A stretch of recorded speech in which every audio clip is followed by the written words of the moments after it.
Sekali lagi selamat siang Bapak Ibu dan Saudara semua, senang bertemu dengan Anda. Jika ini pertama kali Anda hadir di tempat ini, kami mengucapkan selamat datang. Nama saya Rosid, saya adalah pastor dari gereja ini. Dan bagi Anda yang nonton ini dari internet, kami mengucapkan selamat bergabung Saudara. Saudara, kita ada di penghujung tahun 2015 tanpa terasa. Ya, benar Saudara? We are in the greatest season all year. Kita ada di sebuah musim yang begitu luar biasa, yang seluruh dunia merayakannya Saudara, yaitu musim Natal ini. Oleh sebab itu, kita akan memulai serial khotbah baru yang berjudul Thrill of Hope, yaitu sebuah serial khotbah tentang pengharapan. Ketika kita berkata kita memulai serial khotbah, biasanya itu artinya kita memilih sebuah topik dan kita membicarakannya selama beberapa minggu ke depan. Nah, inilah topik yang kita pilih tentang pengharapan, dan itulah yang akan kita bicarakan selama beberapa minggu ke depan, Saudara. Saya hanya mempunyai satu goal, satu tujuan bagi Anda yang menyebut diri Anda adalah orang Kristen, pengikut Yesus. Di serial khotbah ini, tujuan saya supaya Saudara di penghujung serial khotbah ini, Saudara akan merasa bahwa pengharapan yang Saudara simpan, yang Saudara taruh di dalam Tuhan itu tidak akan pernah sia-sia. Itu tujuan saya, supaya Saudara akan diberi semangat, supaya Saudara tahu bahwa pengharapan Saudara di dalam Tuhan tidak akan sia-sia, Saudara. Tapi bagi Saudara di sini yang mungkin bukan orang Kristen, yang mungkin Saudara sedang masih mempertimbangkan apakah Saudara ingin menjadi orang Kristen atau tidak, tujuan saya, mudah-mudahan Saudara, saya berdoa serial khotbah ini akan menjawab beberapa pertanyaan tentang Tuhan, tentang kekristenan, atau bahkan kalau Saudara sering bertanya-tanya dan karena Saudara melihat teman-teman yang ada di sekeliling, teman-teman orang Kristen, kenapa ya mereka itu nggak pernah menyerah dengan pengharapan yang mereka punya? Kenapa ya mereka itu begitu setia menunggu Tuhan, menunggu jawaban dari Tuhan? Itu tujuan saya. Mudah-mudahan bagi Anda yang bukan orang Kristen, pertanyaan itu juga akan terjawab, Saudara. The story of Christmas, cerita tentang Natal, adalah cerita yang penuh dengan pengharapan bagi seluruh orang, Saudara, semua orang. The story of Christmas is the story that full of hope for all the people. Buat semua orang, baik sekali lagi orang yang orang Kristen maupun bukan orang Kristen, Saudara. Cerita ini Saudara akan bisa relate, Saudara akan bisa mengerti. Karena sekali lagi Tuhan datang bukan hanya untuk bangsa tertentu, bukan hanya untuk suku tertentu, bukan hanya untuk orang-orang kalangan tertentu, tapi Tuhan lahir di dalam hari Natal itu untuk semua orang, semua umat manusia. Nah, sebelum kita membicarakan apa yang akan kita bicarakan hari ini, saya ingin menunjukkan kepada Saudara, ternyata Saudara di dunia ini, di beberapa negara, mereka mempunyai tradisi yang unik dalam merayakan hari Natal. Ternyata nggak semua orang merayakan hari Natal dengan cara yang sama. Contohnya Saudara, di India, karena sangat susah untuk mencari pohon Natal, mungkin karena musim atau apa Saudara, mereka menggunakan pohon pisang atau pohon mangga lalu dihias dengan Christmas ornament, dengan hiasan-hiasan Natal. Itulah tradisi orang India, Saudara.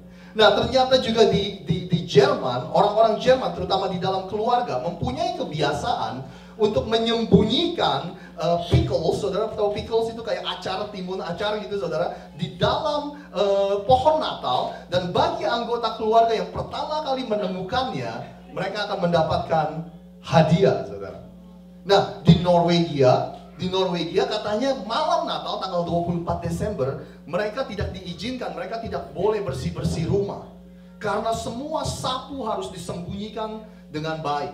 Kenapa? Karena malam Natal mereka percaya ada nenek sihir yang mendatangi rumah-rumah untuk mencuri sapu tersebut, saudara. Mungkin mau dibuat sapu terbang seperti ini. Tapi salah satu tradisi yang paling favorit bagi saya nggak tahu apakah saya akan mengatakannya ini dengan benar, yaitu ini, saudara. Kurisumasu niwa Kentucky. Yang dalam bahasa Jepang adalah Kentucky for Christmas. Di negara Jepang yang populasinya hanya 1% orang Kristen, saudara, ternyata hari Natal itu bukanlah hari raya nasional, bukanlah hari besar nasional, mereka tidak libur. Saudara. Saya nggak tahu apakah itu masih terjadi sampai saat ini. Mungkin kita punya beberapa teman yang pernah tinggal di Jepang. Nah, mereka mempunyai tradisi makan ayam Kentucky pada waktu malam Natal.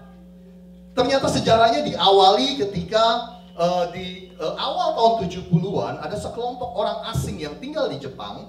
Mereka mencari turkey and wine, mereka mencari ayam kalkun dan wine untuk merayakan Natal, tetapi mereka sulit menemukannya. Sehingga kesempatan ini digunakan oleh perusahaan Kentucky Fried Chicken untuk memasarkan slogan yang baru saja saya baca, Kurisumasu niwa Kentucky, yang artinya Kentucky for Christmas. Nah, sejak tahun 1974 sampai pada hari ini, mereka masih mempunyai kebiasaan yang sama, yaitu makan ayam Kentucky ketika hari Natal tiba. Jadi kalau saudara pergi ke restoran-restoran ayam Kentucky Fried Chicken, ternyata ngantrinya akan panjang. Bahkan di beberapa kota yang penduduknya padat, yang populasinya padat, mereka harus memesan ayam tersebut 2 bulan sebelumnya, katanya. Bahkan di websitenya Kentucky Jepang, saudara, katanya ada jam, ada countdown clock yang menghitung hari sampai kepada hari Natal. Itulah tradisi di tempat lain, saudara. Nah, doa saya, apapun tradisi saudara, apapun kebiasaan saudara dalam merayakan Natal, doa saya di musim Natal ini Tuhan akan memberikan sukacita kepada setiap saudara. Dan saudara akan habiskan waktu-waktu yang spesial ini bersama dengan orang-orang yang Tuhan sudah tempatkan di sekeliling saudara. Itulah doa saya untuk setiap kita. Dan saya nggak tahu gimana seperti yang mungkin yang kita rasakan ketika kita waktu kita kecil, waktu kita kanak-kanak, saudara. Ketika ada seseorang yang berkata bahwa hari Natal 3 minggu lagi. Ketika kanak-kanak, ketika kita masih kecil, kita berkata, wah 3 minggu itu lama sekali ya. Ya kan, saya udah gak sabar untuk Natal. Tetapi ketika saudara beranjak dewasa, saudara mempunyai keluarga, berkeluarga seperti saya, dan ada keluarga di sekeliling kehidupan saudara. Ketika seseorang berkata, Christmas 3 more weeks. Apa yang kita lakukan? Kita panik, saudara. Ya kan? 3 minggu lagi. Saya belum ngapa-ngapain, saya belum punya rencana untuk Natal, saya belum belanja, saya belum nulis kartu untuk keluarga dan teman-teman dan saudara-saudara saya, ya kan? Tapi siap nggak siap, mau nggak mau, hari Natal akan tiba. Setiap tahun, baik saudara siap atau enggak, saudara mau atau tidak, hari Natal itu akan tiba. Benar seperti itu, saudara? Ya kan? But tahukah saudara, that's not always the case. You know, dulunya tidak seperti itu, saudara. Tahukah saudara, bahwa bangsa Israel, bangsa pilihannya Tuhan, diberikan janji oleh Tuhan bahwa Tuhan akan mengirimkan Sang Juru Selamat datang ke dunia ini untuk menebus dosa setiap kita. Tetapi mereka menunggu dan menunggu dan menunggu dari generasi sampai ke generasi. Pada waktu itu Tuhan belum juga mengirimkan Sang Juru Selamat tersebut. Bahkan sebelum Yesus lahir, 700 tahun sebelum Yesus lahir, sepertinya Tuhan itu sangat diam. It seems like God is very quiet. And God didn't do much. And God didn't do anything. Tuhan gak aktif. Tuhan gak meresponi orang-orang Israel. Dan mereka menunggu dan menunggu dan menunggu kelahiran Sang Juru Selamat tersebut, yang kita rayakan sebagai hari Natal pada hari-hari ini. Mereka menunggu dan menunggu janji Tuhan digenapi, tetapi sekali lagi dari generasi ke generasi mereka menunggu dan tidak terjadi apa-apa. Bukankah ini sesuatu yang kita bisa mengerti? Saudara? Ya kan? Pernahkah saudara mengalami ini? Sepertinya ketika Anda berdoa, Tuhan itu diam. Ketika Anda berdoa, Tuhan itu tidak melakukan apa-apa. Pernah saudara mengalami itu? Boleh saya ajak partisipasi saudara? Pernah? Yang pernah boleh angkat tangan? Yes. See, kalau saudara melihat ke sekeliling ruangan ini, saudara nggak sendiri. Hampir setiap dari kita pernah merasakan ini. Ini adalah sesuatu yang saudara bisa mengerti. Pernah nggak saudara merasa bahwa saudara berdoa, tetapi yang dijawab adalah doa teman saudara? Pernah? Yes. Pernahkah saudara melihat sekeliling teman-teman Anda, anggota keluarga Anda, dan saudara berkata, aduh, mereka nggak peduli tentang Tuhan, mereka hidup seenaknya, but it seems like their life is just fine. Hidup mereka oke-oke aja. Dibandingkan dengan saya yang berkomitmen kepada Tuhan, saya ke gereja setiap minggu, saya memberi, bahkan saya melayani, bahkan saya berdoa. Tetapi kenapa hidup saya tidak lebih enak daripada hidup mereka? Cerita Natal ini adalah sesuatu yang we all can relate to. Ini adalah sesuatu yang kita bisa mengerti, saudara. Karena sekali lagi, bangsa ini, bangsa pilihan Tuhan, menunggu dari generasi ke generasi, menunggu untuk Tuhan kirimkan Sang Juru Selamat. Tetapi Tuhan tidak meresponi, Tuhan diam, Tuhan tidak melakukan apa-apa atas doa mereka, saudara. Nah, tapi tahukah saudara, kalau saudara baca Alkitab, ternyata cerita seperti ini tuh sangat umum. Cerita di mana orang-orang berdoa, minta kepada Tuhan berdoa, tetapi God seems so quiet and silent and didn't do anything. Cerita seperti ini sebenarnya sangat umum di Alkitab, saudara. Tetapi apa yang luar biasa? Yang luar biasa adalah orang-orang yang berdoa dan tidak dijawab sama Tuhan. Mereka tetap setia dan mereka tidak pernah berhenti berharap kepada Tuhan. Mereka tidak pernah berhenti setia kepada Tuhan, walaupun doanya tidak dijawab, walaupun ketika mereka meminta Tuhan untuk melakukan sesuatu, kelihatannya Tuhan tidak respon, saudara. Salah satu cerita yang sebentar lagi akan kita lihat, yaitu cerita dari seseorang yang bernama Zakaria, saudara. Siapa itu Zakaria? Zakaria adalah suami dari seorang perempuan yang bernama Elisabeth. Mereka adalah orang tua dari seseorang yang saudara pasti pernah dengar ceritanya, yaitu Yohanes Pembaptis. Nah, keluarga ini masih punya tali persaudaraan dengan Yusuf dan Maria, orang tua dari Yesus, saudara. Yang saya ingin ajak saudara pada hari ini kita belajar sama-sama, yaitu cerita tentang Zakaria dan Elisabeth ini. Cerita tentang, kalau ini mungkin kayak sebelum Natal, ini mungkin kayak pembukaannya sebelum Natal, sebelum cerita Natal, sebelum cerita lahirnya Sang Juru Selamat, saudara. Oke? Jadi saya akan bacakan cerita ini dan saya akan berhenti di beberapa ayat dan menjelaskan sedikit. Lalu saya baca lagi ceritanya, lalu dijelaskan lagi dan nanti kita tutup, kita makan dan kita pulang. Oke? Sounds good, everybody? Any question? No? Good. Alright. Ceritanya seperti ini, saudara. Pada masa Herodes, Raja Yudea, ada seorang imam bernama Zakaria. Zakaria termasuk sekelompok imam Abia. Ia mempunyai istri yang masih keturunan Harun, namanya siapa, saudara? Elisabeth. Nah, di sini penulis dari cerita ini yang bernama Lukas ingin memberitahu saudara dan saya bahwa Zakaria dan Elisabeth ini adalah datang dari keluarga pelayan Tuhan. Mereka masih keturunan imam-imam, artinya dari generasi ke generasi ke generasi sampai ke kehidupan Zakaria dan Elisabeth. Mereka masih sangat setia kepada Tuhan, mereka melayani Tuhan in the temple of God, di rumah ibadah. Mereka setia sampai saat ini, saudara.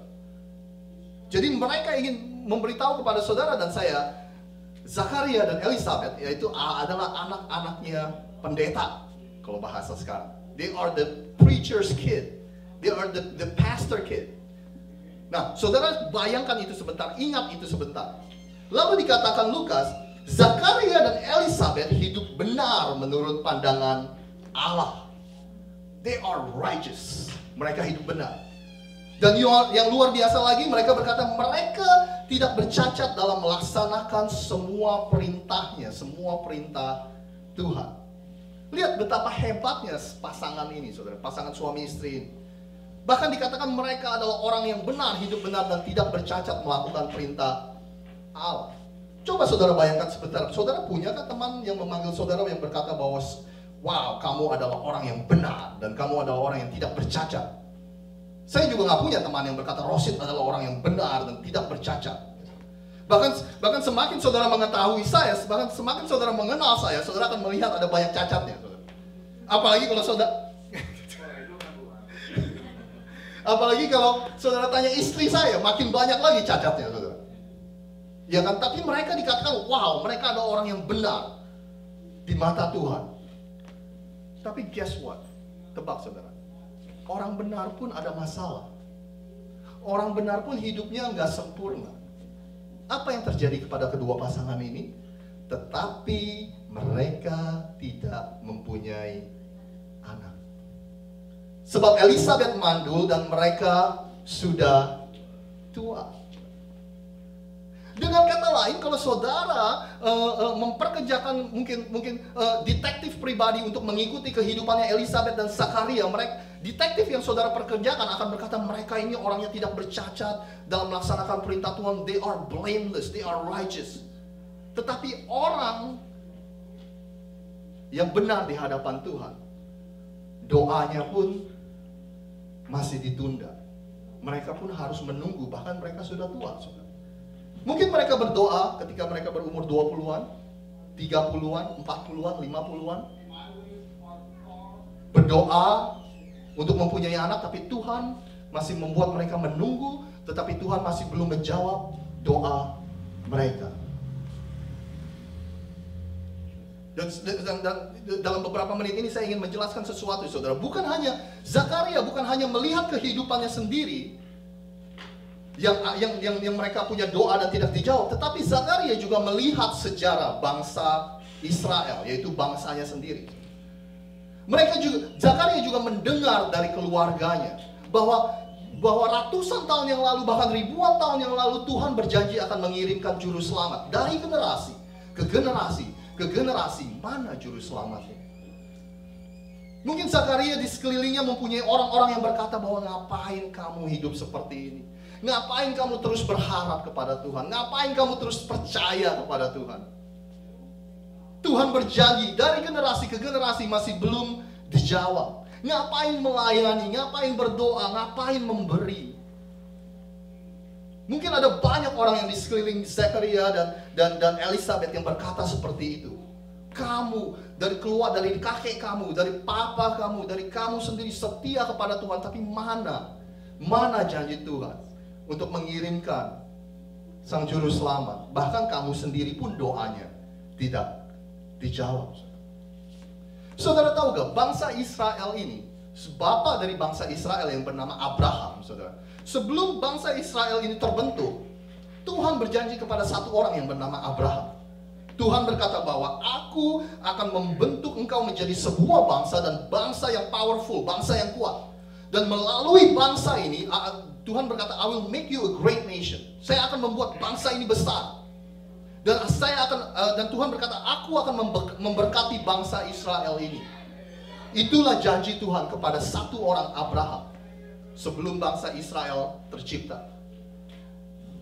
Tapi ketika bangsa Israel ini mulai terbentuk menjadi sebuah bangsa, sebuah kerajaan, tahukah saudara, mereka sudah dijajah lebih dari 25 kali.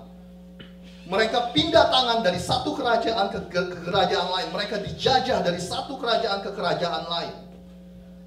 Nanti mereka dijajah oleh kerajaan Syria, Persia, Babylonian, and then mereka dijajah oleh bangsa Yunani, dan mereka dijajah oleh bangsa Romawi, saudara.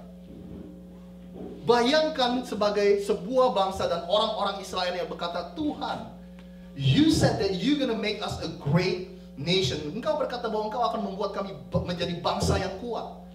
Tetapi apa kenyataannya? Saudara bisa bayangkan seperti itu. Bahkan ada sebuah sejarah yang saya ketahui, saudara, di tahun 65 sebelum Masehi, bangsa Romawi, kerajaan Romawi, the Empire of Rome, mereka masuk ke kota suci Yerusalem. Mereka masuk ke rumah ibadah mereka. Dan seperti saudara tahu, di dalam rumah ibadah ada ruangan yang kita sebut dengan ruang Maha Kudus. The room of holy of the holiest. Dan bangsa Israel percaya bahwa di ruang Maha Kudus itu adalah tempat di mana Tuhan berdiam, di mana Tuhan ada.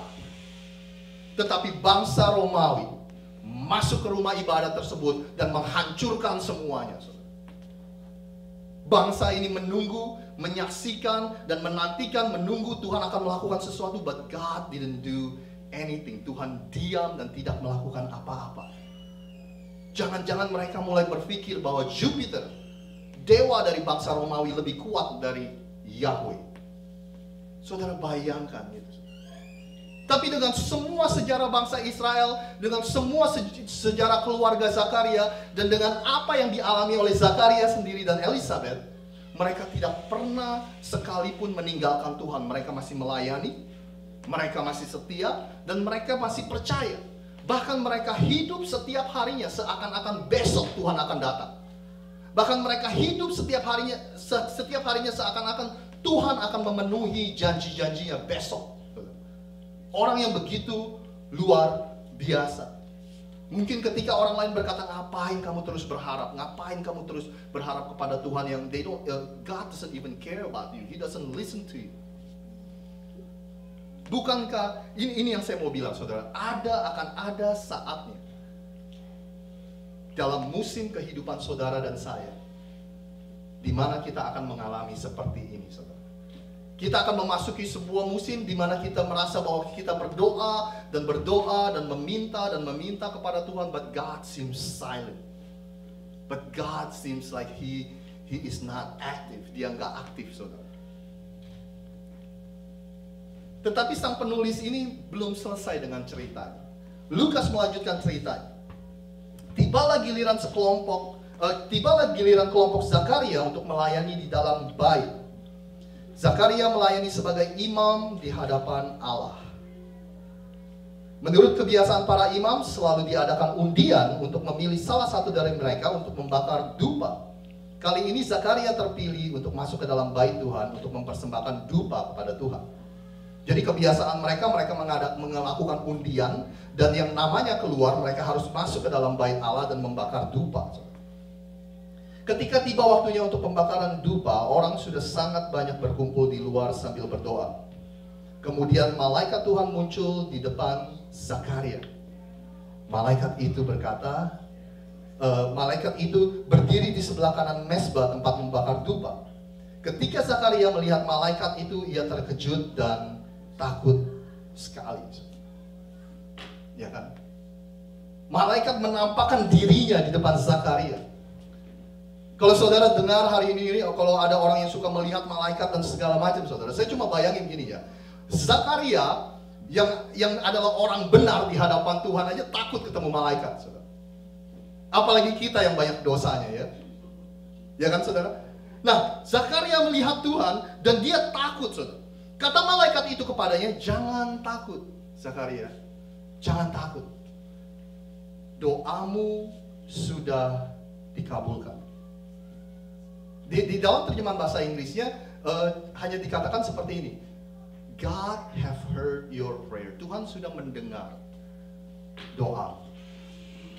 Bukankah luar biasa kalau sekali-sekali kita dapat konfirmasi itu ya saudara ya, kalau Tuhan sudah mendengar doa kita? Bukankah itu sebuah yang luar biasa kalau misalnya ada malaikat datang, udah kamu jangan khawatir, doa kamu udah sampai kok ke Tuhan.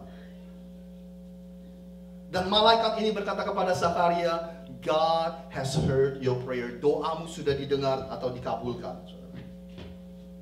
Istrimu, kata malaikat, Elizabeth, akan melahirkan seorang anak laki-laki. Engkau harus menamainya Yohanes. Sekali lagi, John, this is the famous John. Ini Yohanes yang terkenal, saudara. Yohanes Pembaptis. Yaitu Yohanes yang membaptis Yesus. Yaitu Yohanes yang mempersiapkan jalan untuk kedatangan Sang Mesias. Atau kedatangan Sang Juru Selamat. Saya lanjutkan lagi ceritanya. Malaikat ini berkata tentang Yohanes Pembaptis. Ia akan membuat kamu sangat senang dan bahagia. Dan banyak orang senang atas kelahirannya. Sebab ia akan menjadi besar di hadapan Allah. Ia tidak boleh minum anggur atau minuman keras lainnya. Bahkan pada kelahirannya pun dia akan dipenuhi Roh Kudus. Ia akan membuat banyak orang Israel kembali kepada Tuhan Allah mereka. Malaikat ini masih membicarakan tentang Yohanes. Ia akan mendahului Tuhan, artinya ia akan membuka jalan bagi Tuhan. Dia penuh kuasa seperti Nabi Elia, salah satu nabi yang terkenal di bangsa Israel. Dan dia akan membuat bapak-bapak kembali untuk memperdulikan anak-anak mereka. Banyak orang yang tidak setia lagi kepada Tuhan akan kembali kepada pikiran orang benar. Ia melakukan itu dengan tujuan untuk mempersiapkan kedatangan Tuhan atau juru selamat bagi mereka. Ini respons Zakaria, saudara. Ini respons Zakaria. Kita tahu bahwa Zakaria masih normal. Dia berkata seperti ini, bagaimana aku dapat yakin bahwa hal itu benar? Karena aku dan istriku sudah tua. Pastilah, saudara, ya kan? Sudah tua. Kita udah berdoa ketika kita umur 20. Kita udah berdoa ketika kita berumur 30, 40. Ya 50 lah. 50 aja itu udah mepet banget. Ya kan? Tapi engkau masih belum mengabulkan doa kami. Sekarang kami sudah tua. Engkau berkata bahwa kami akan mempunyai anak. Lalu kata malaikat itu, aku adalah Gabriel. Aku melayani Allah. Ia menyuruh aku untuk berbicara kepada kamu dan membawa berita baik ini bagimu. Gabriel, malaikat Tuhan berkata, kenapa kamu Zakaria mempertanyakan berita yang saya bawa? Tidak tahukah kamu bahwa saya adalah malaikat? Job description saya, pekerjaan saya sebagai malaikat adalah setiap hari melayani Tuhan di surga. Dan hari ini saya diperintah Tuhan untuk membawa berita ini kepada engkau, dan engkau masih mempertanyakan berita yang saya bawa dari Tuhan. 3 ayat terakhir dikatakan seperti ini. Setelah pelayanannya berakhir, ia pulang ke rumah, dan beberapa waktu kemudian Elizabeth hamil.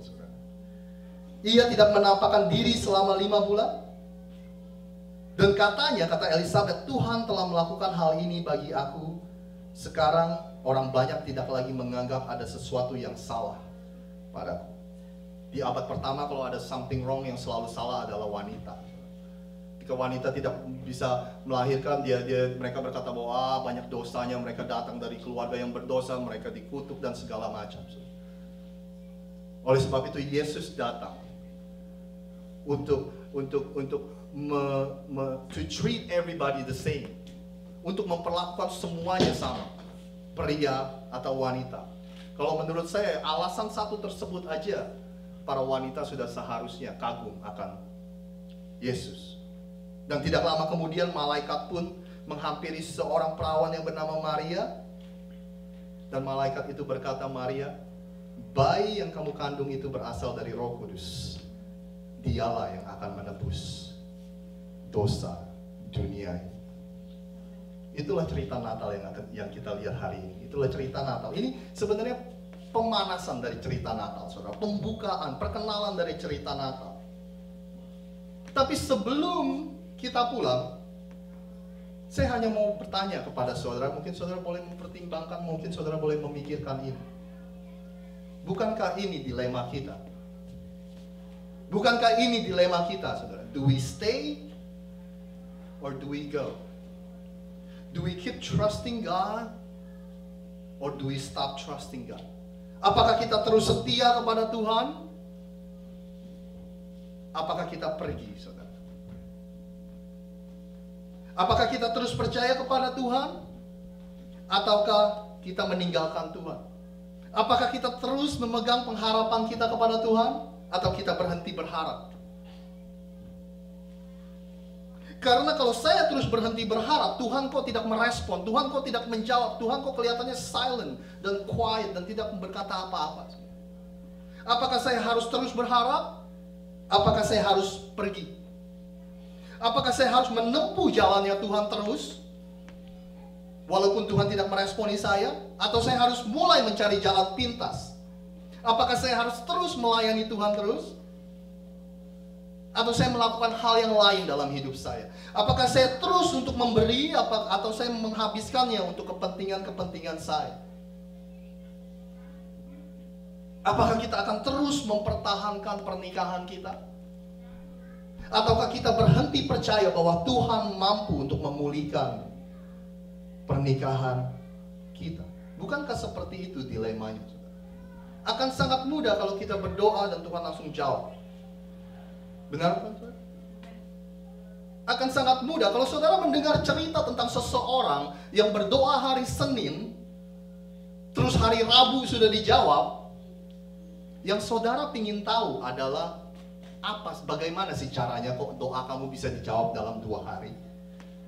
Yang saudara lebih tertarik adalah metodenya, ya kan? Apakah Anda menghadap ke arah tertentu? Apakah menghadap ke arah salib, tangan kiri di Alkitab? Apakah cara berdoanya seperti itu? Ya kan? Saudara menjadi lebih tertarik kepada metodenya daripada kepada siapa kita berdoa. Tetapi ketika saudara mengenal orang-orang di sekeliling Anda yang berdoa selama bertahun-tahun tapi belum dijawab oleh Tuhan, tetapi mereka masih mempunyai iman yang kuat, mereka masih cinta Tuhan, mereka masih terus melayani, mereka masih terus memberi. Cerita-cerita seperti itulah yang akan memberikan inspirasi kepada saudara. Ya, benar? Dan saudara akan bertanya, siapa sih Tuhan yang kamu sembah ini? Siapa sih Tuhan yang kamu percayai ini? Siapa sih Tuhan yang kamu taruh harapanmu itu? Kenapa kok walaupun dia tidak menjawab tapi kamu terus setia? Dan kita akan menjadi lebih tertarik kepada siapa kita berdoa daripada cara-caranya.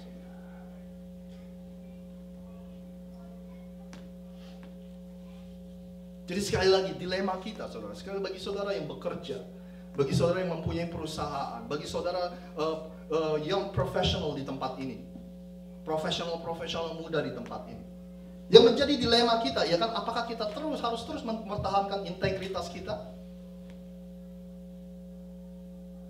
atau kita melakukan jalan pintas? Karena orang-orang sekeliling saya pun melakukannya. Ngapain saya kayak begini terus? Ngapain saya ikutin jalannya Tuhan terus? Itu yang menjadi dilema kita. Bagi anak-anak muda di tempat ini, bagi para single di tempat ini,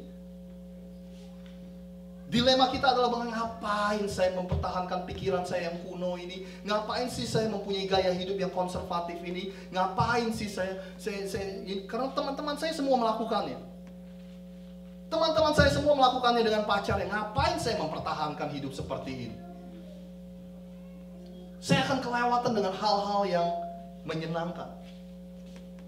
Nah, seperti Zakaria yang baru saja kita lihat ceritanya, saudara. Masih beranikah saudara untuk terus berharap, untuk terus setia, walaupun saudara belum mendengar jawaban dari Tuhan?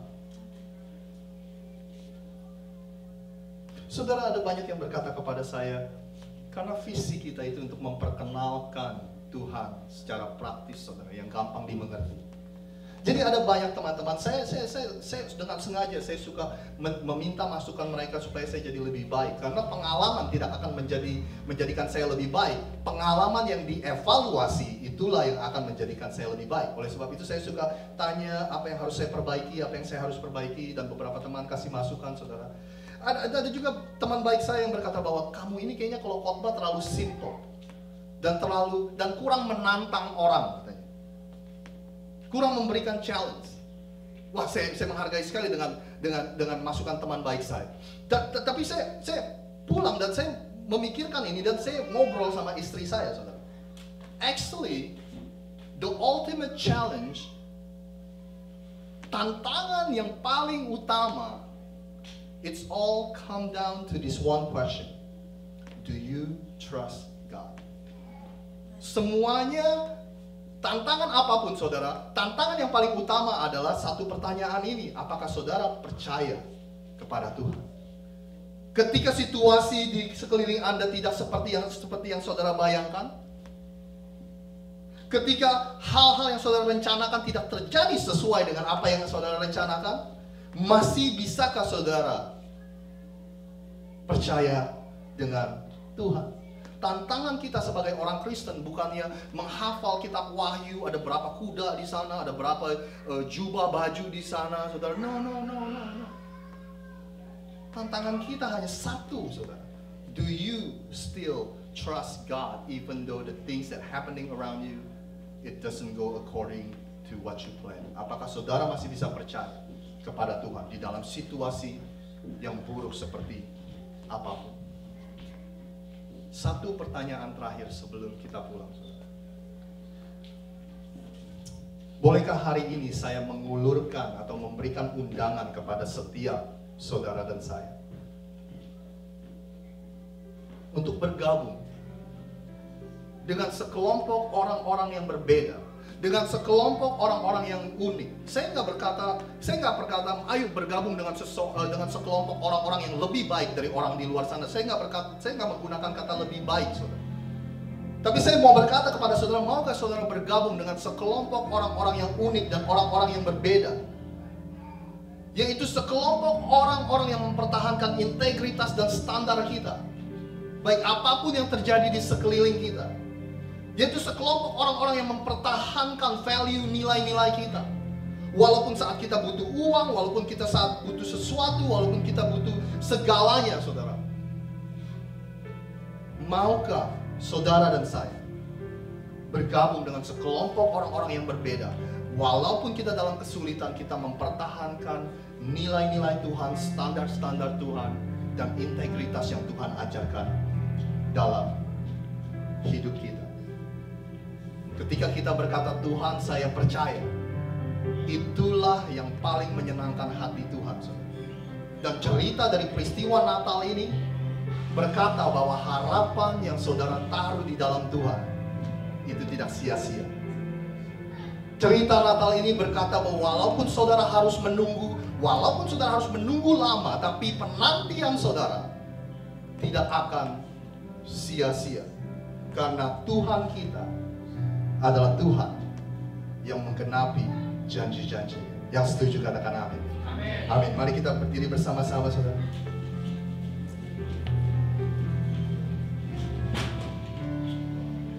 Bapa yang ada di surga, kami mengucap syukur atas hari ini, Tuhan. Kami mengucap syukur.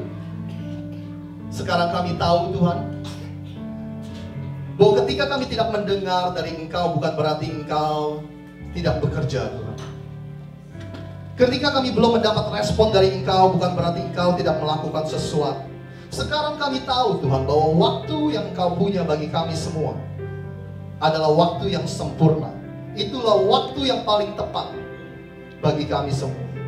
Jadi walaupun menurut kami penantian itu panjang, penantian itu lama, tetapi bagi Engkau, waktu dan jawaban doa yang Engkau berikan kepada setiap kami adalah waktu yang tepat.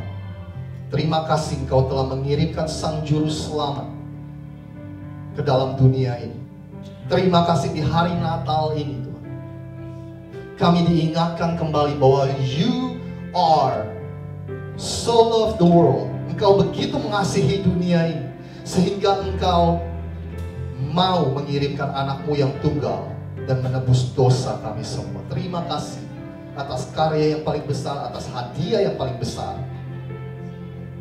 Kalau ada di antara saudara yang mungkin dalam penantian yang begitu panjang dan sampai saat ini saudara belum mendengar apa-apa dari Tuhan, saudara belum mendengar jawaban doa saudara, doa saya hari ini saudara dikuatkan.